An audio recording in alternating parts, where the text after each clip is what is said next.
మీరు నమ్మిన కదా సమస్తము సాధ్యమే. మీరు విశ్వసించాలి. మీరు విశ్వసించి ముందుకు వస్తే ప్రతిదీ సాధ్యమే. విశ్వాసం యొక్క బలం ఎటువంటి ఉంటుందో చూస్తారా? విశ్వాసం యొక్క బలం ఎటువంటి ఉంటుందో మీరు చూస్తారా? తీయండి, బైబిల్ తీయండి. మత్తయి సువార్త 17వ అధ్యాయం 20వ వచనం చదవండి. అందులో ఆయన ఎవరి అల్పవిశ్వాసం అండి? అందరూ చెప్పాలి ఒకసారి. అందరూ చెప్పాలి ఒకసారి. ఎవరి అల్పవిశ్వాసము? మీరేనా? మీరేనా? మీరే కదండి. నాది కూడా మన అల్ప విశ్వాసము చేతే చదువు ఎంతండి? ఎంత ఉండాలి?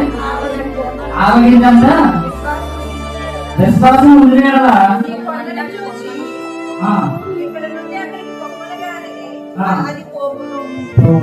కొండను చూసి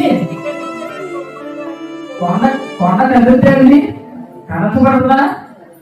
కనసపడదు. ఎందుకంటే అది ఒక ప్రణామం అండి. అది ఒక ప్రణామం అంటే ప్రకృతి సహజమైనది మాత్రమే. ప్రకృతికి మాత్రమే సహజమైనది. అంటే ఇప్పుడు కొండ కదిలించబడాలంటే ఒకటి భూమి కనిపించాలి, భూకంపం రావడం. రెండు వాక్యాల రక్షణ జరగడం. ఈ రెండు జరిగితేనే కొండలో కదిలించబడతాయి. కానీ ఇక్కడ దేవుడు స్పష్టంగా ఏం చెప్తున్నాడండి? దేవుడు స్పష్టంగా ఏం చెప్తున్నాడు? ఆవగిందంతా విశ్వాసం ఉంది కదా. మరి ఈ కార్యం బైబిల్లో జరిగాయా జరగలేదా? జరిగాయా? జరగలేదా?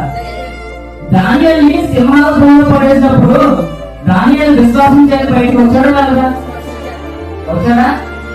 వచ్చాడా రాదా? అలాగే మోషే ప్రార్థించినప్పుడు సముద్రం 2 పాయలుగా చీలిపోయిందా? మరి ఫెరానా కదా, సముద్రం ఫెరానా కదమ్మా. 2 పాయలుగా చీలిపోయిందా? మరి అట్ట రీతిగా యెహోషువ ప్రార్థించినప్పుడు ఏం జరిగింది? సూర్యచంద్రుడు. మరి అంత బాగున్న విశ్వాసాన్ని మీరు ఎందుకు పక్కన పెడుతున్నారు? అర్థం కాదు. అంత బాగున్న విశ్వాసాన్ని మనం ఎందుకు పక్కన పెడుతున్నాం? ఈ రోజు మీరు విశ్వాసం కలిగి నమ్మి మీరు దాని పట్ల ఆశతో ఎదురు చూస్తే ఖచ్చితంగా జరుగుతుంది. ఇక్కడ మరి దావీదు ఎంత చూడాలి? దావీదు ఎంత చూడాలి? మరి కొండంత ఎత్తున ఏం చేశాడు?